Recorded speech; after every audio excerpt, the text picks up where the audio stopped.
Fitness पूरी है क्योंकि ऑपरेशन सिंदूर ऑन है। जहां तक ड्रोन का सवाल है, ड्रोन ये आपको देखना ये कौन सा वक्त है। ये वक्त जो है हमारा 15 जनवरी और 26 जनवरी के काफी पास का वक्त है। इस वक्त जो होता है आप देखेंगे कि पाकिस्तान थोड़ा सा एक खौफ में रहता है कि कोई ऐसी कार्रवाई ना हो।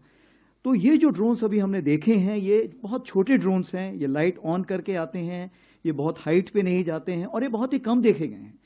जैसे 10 के आसपास तकरीबन 6 से 7 देखे गए थे, 11 और 12 तारीख को 2 से 3 देखे गए हैं। तो ये जो ड्रोन थे ये मैं समझता हूं कि डिफेंसिव ड्रोन थे, जो कि ये ऊपर आके देखना चाहते हैं कि हमारे अगेंस्ट कोई कार्रवाई तो नहीं हो रही है। मैं ये मना नहीं कर रहा हूं, हो सकता है कि वो ये भी देखना चाहें कि कोई कहीं गैप तो नहीं है, इंडियन आर्मी में कोई ढिलाई तो नहीं है, कोई गैप हो जहां से वो टेररिस्ट वहां से भेज सके। तो मेरे ख्याल से उनको उसका नेगेटिव जवाब ही मिला होगा, उन्होंने देखा होगा कि आज की तारीख पे कोई ऐसी जगह नहीं है, कोई ऐसे गैप्स नहीं जहां से वो भेज सकें। लेकिन ये जरूर है, आज जो हमारी डीजीएमओ स्टॉक हुई है उस स्टॉक में इसके बारे में जिक्र किया गया है और उनको बताया गया है कि ये हमें मंजूर नहीं है और कृपया करके इस पे लगाम लगाइए, ये उनको ये बता दिया गया है। आपने दूसरा सवाल पूछा है जो एक सब्जेक्ट इन इटसेल्फ है कि narrative management system, narrative management system और कॉग्निटिव ये कितनी जरूरत है और समय की मांग है। सबसे पहले तो मैं ये बताना चाहूंगा ऑपरेशन सिंदूर जो है, ऑपरेशन सिंदूर से हमने बहुत लेसन सीखे, लेकिन हम उसके पहले भी बहुत तैयारी कर चुके थे। उदाहरण के तौर पे हमने ये सीखा कि जो भी आप खबर देते हैं उसकी क्रेडिबिलिटी होनी चाहिए, क्योंकि लंबे समय में आपकी क्रेडिबिलिटी होना बहुत जरूरी है। आप जो भी खबर देते हैं उसमें कंसिस्टेंसी होनी चाहिए।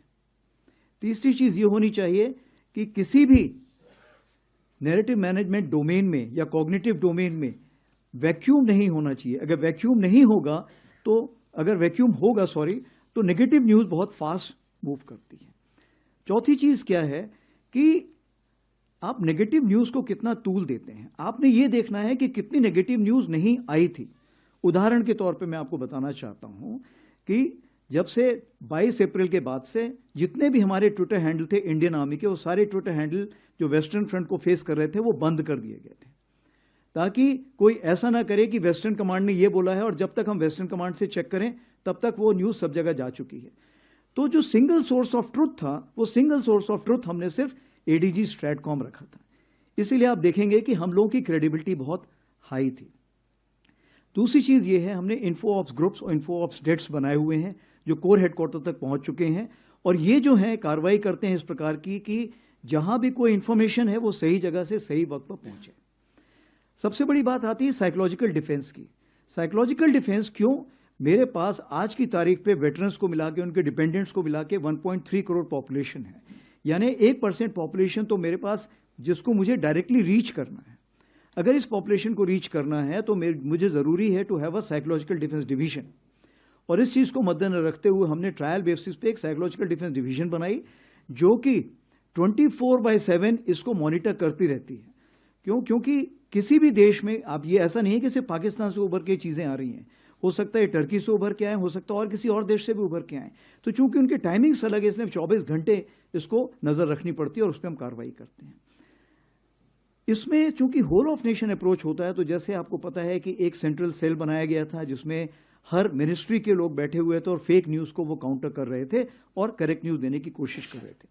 उसके अलावा ऑफ सिंदूर के टाइम पर हमने डीआईबी के साथ और मैती के साथ मिलके बहुत सारे यूआरएल्स, यूट्यूब चैनल्स और ट्विटर हैंडल्स को ब्लॉक किया था, क्योंकि वो उस टाइम हमारी नेशनल नेसेसिटी थी। और ऑफ कोर्स फेक न्यूज के ऊपर फेक स्टैंपिंग तो हम खुद ही उसी वक्त लगाते थे जैसे हमको पता लगता है। तो मैं आपको यही कहना चाहूंगा, हमारी तैयारी बहुत थी, और अगर आप उस ट्वीट को देखें जिसको हम बोलते हैं जस्टिस सर्व्ड ऑपरेशन सिंदूर, आज की तारीख पे वो 23 मिलियन हिट्स ले चुका है।